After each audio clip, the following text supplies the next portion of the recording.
ao programa Hora do Estudo Bíblico, com o doutor e professor Lehmann Strauss. Este estudo é o resultado do tempo pessoal com o Senhor, da experiência de ministério pastoral e das conferências bíblicas do Dr. Lehmann Strauss, que nos instrui e encoraja com o ensino da Palavra de Deus. Agora com você, Hora do Estudo Bíblico, na apresentação de Aurélio Campos. Bem-vindos a mais um programa Hora do Estudo Bíblico. Antes de começar a nossa série, eu gostaria de retornar o estudo de outra palavra do nosso dicionário bíblico. A palavra de hoje é gentil. Qual é o significado dessa palavra? Bem, tanto no Antigo Testamento como no Novo Testamento, a palavra significa nação ou pessoas que são contra Israel. No Império Romano, as palavras gregos e gentil eram usadas alternadamente. Veja Romanos capítulo 1, versículo 16. Porque não me envergonho do Evangelho de Cristo, pois é o poder de Deus para a nação de todo aquele que crê, primeiro do judeu e também do grego, ou gentil. Portanto, vemos que ambas as palavras são usadas indistintivamente. A propósito, esta não é a única vez que a palavra aparece aqui em Romanos. Ela aparece no capítulo 2, versículos 9 e 10 e também no capítulo 3, versículo 9. Em 1 Coríntios 10, 32 diz: Portai-vos de modo que não deis escândalo nem aos judeus, nem aos gregos, nem à igreja de Deus. Aqui temos a divisão que Deus fez da humanidade em três grandes grupos: judeus, gentios e a igreja de Deus. Todos os membros da raça humana estão em um desses três grupos.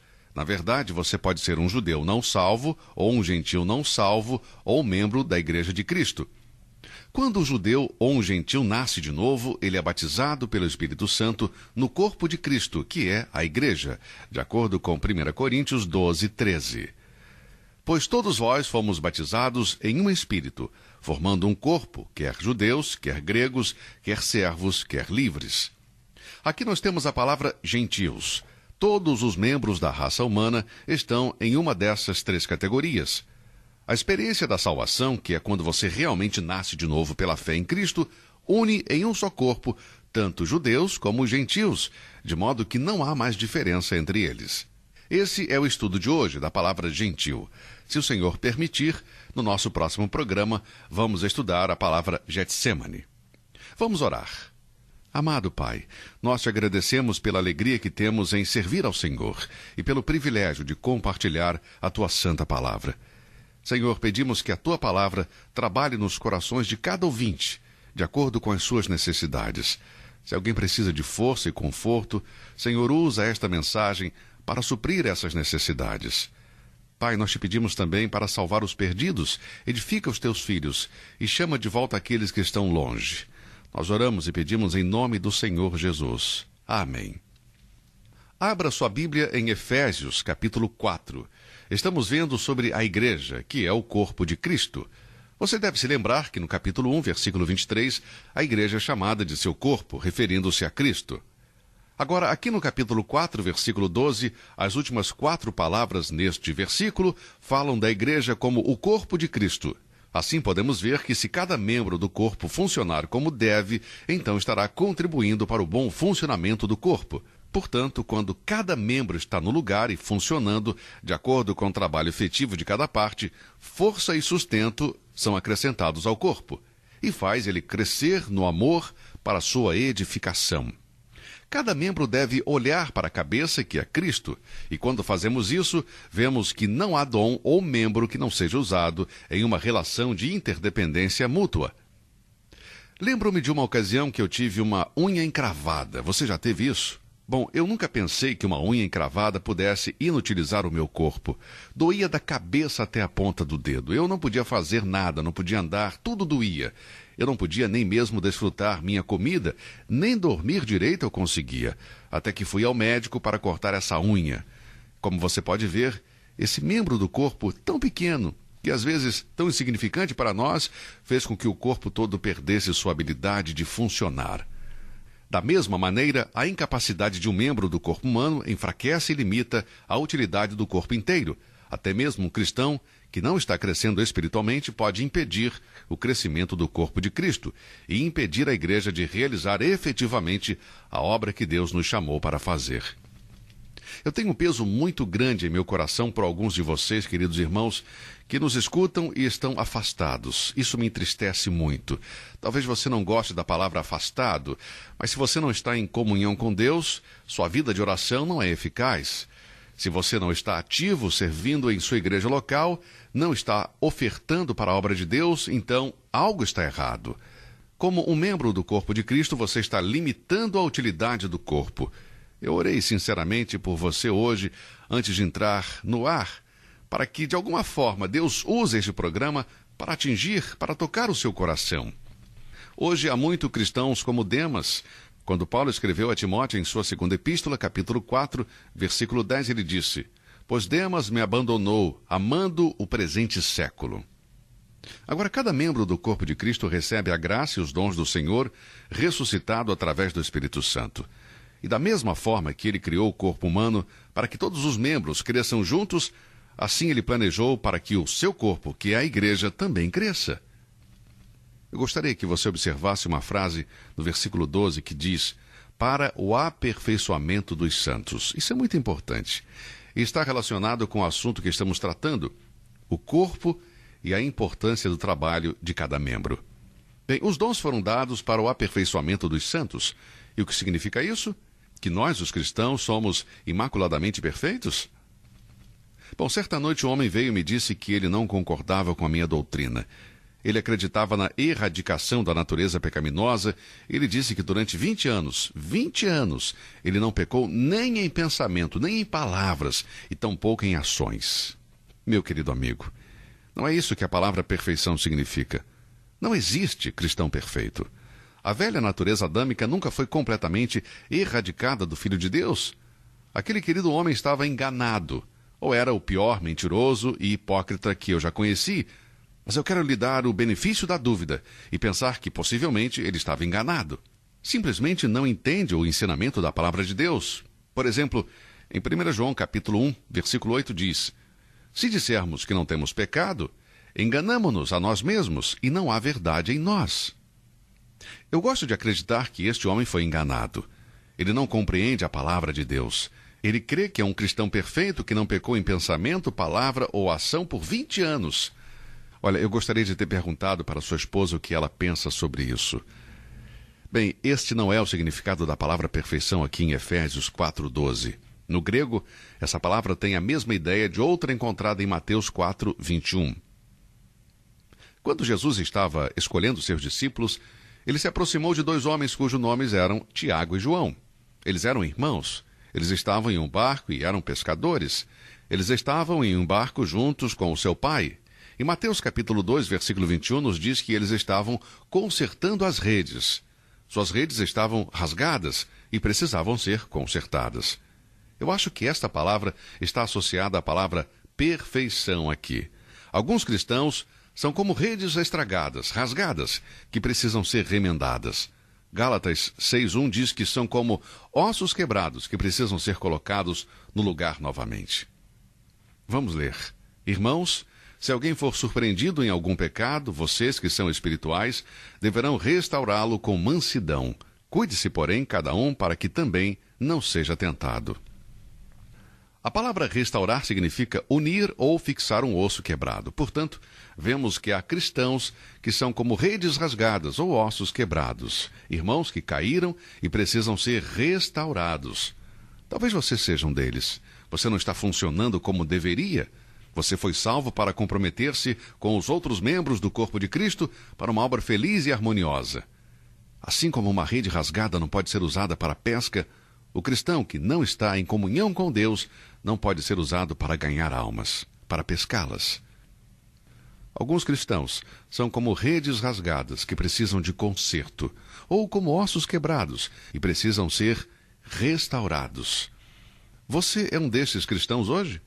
Os dons que Deus tem dado individualmente para cada crente e a igreja como um corpo são os meios através dos quais ele trabalha para restaurar os santos. Quando os santos são restaurados, então estão prontos para fazer a obra do ministério. Nós edificamos uns aos outros, e isso é o que edifica todo o corpo de Cristo. Quando estamos funcionando, isto é, cada membro está trabalhando, então estamos preservando a unidade do corpo, estamos contribuindo para a maturidade do corpo e estamos falando a verdade em amor.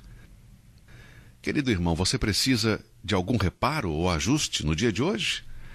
A sua rede está cheia de buracos, está rasgada? Você é como um osso quebrado que precisa ser engessado?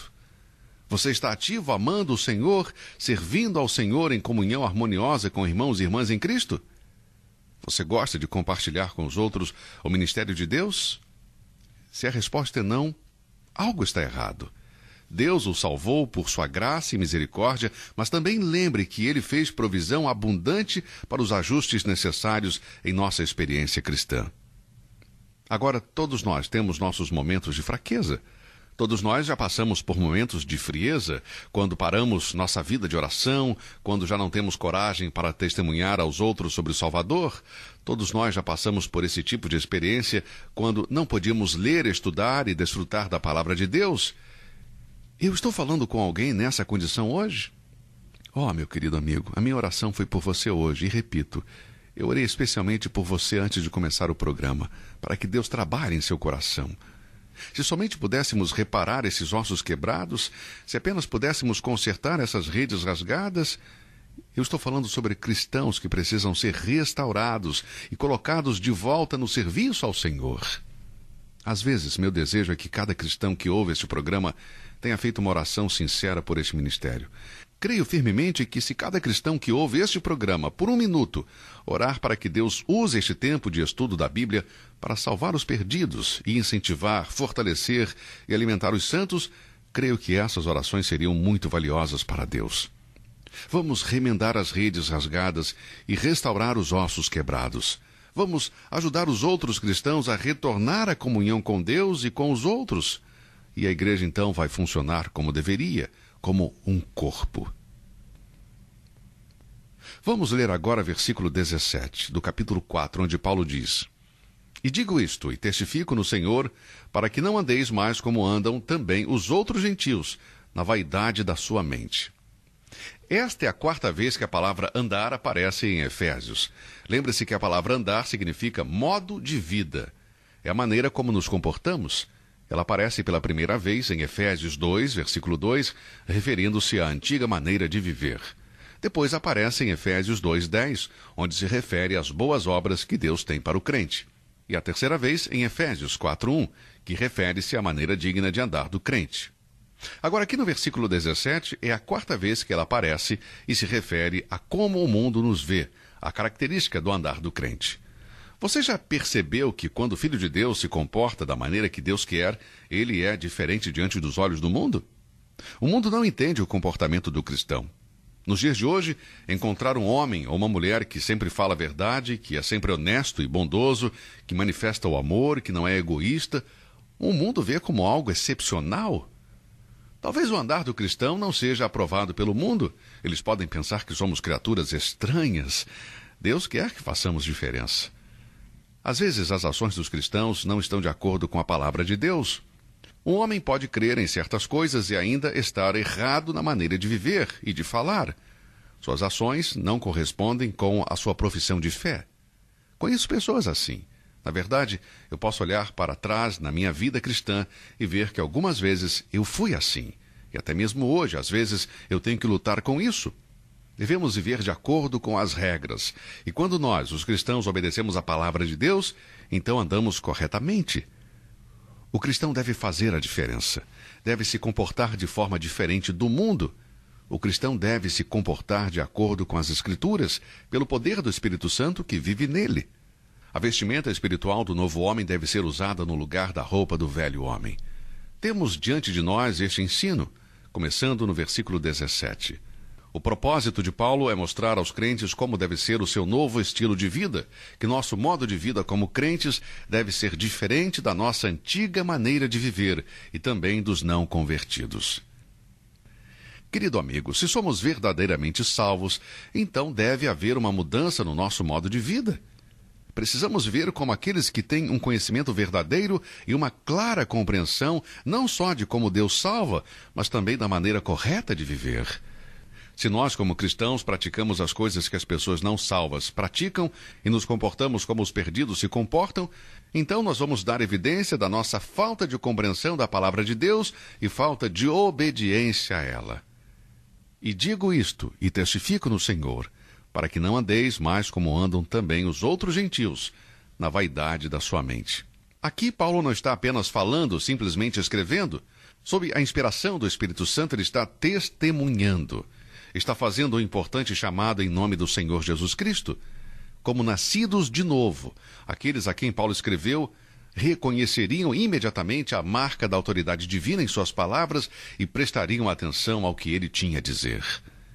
Tenho certeza, meu amigo, que você e eu cremos que a palavra de Deus é a palavra inspirada do Deus vivo. Portanto, você e eu devemos aceitar o que Paulo escreveu sob a inspiração do Espírito Santo como sendo dirigido a nós com autoridade.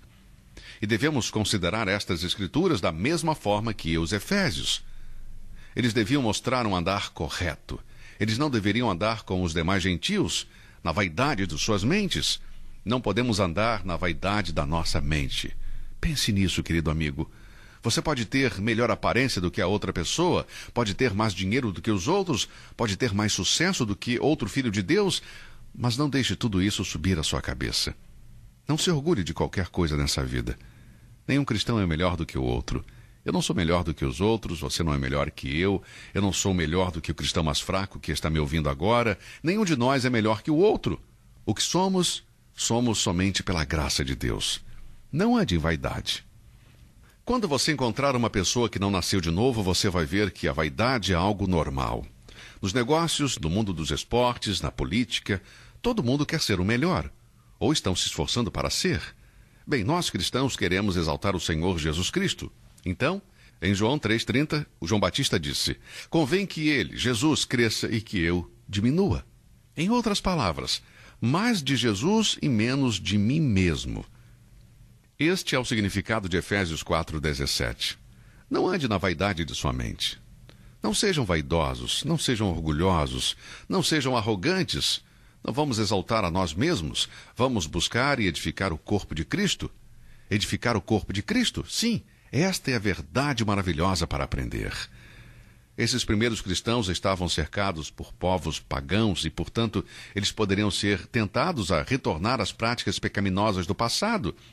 Agora, para uma pessoa não salva, é uma coisa natural se orgulhar e ser arrogante, mas quando nossas mentes são preenchidas com a palavra de Deus e estamos vivendo em obediência à palavra do Senhor, então não iremos nos comportar como pessoas não salvas.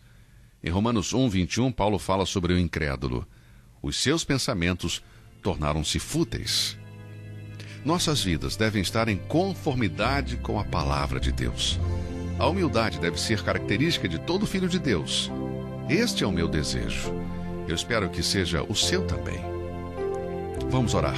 Senhor, muito obrigado por esse estudo de hoje.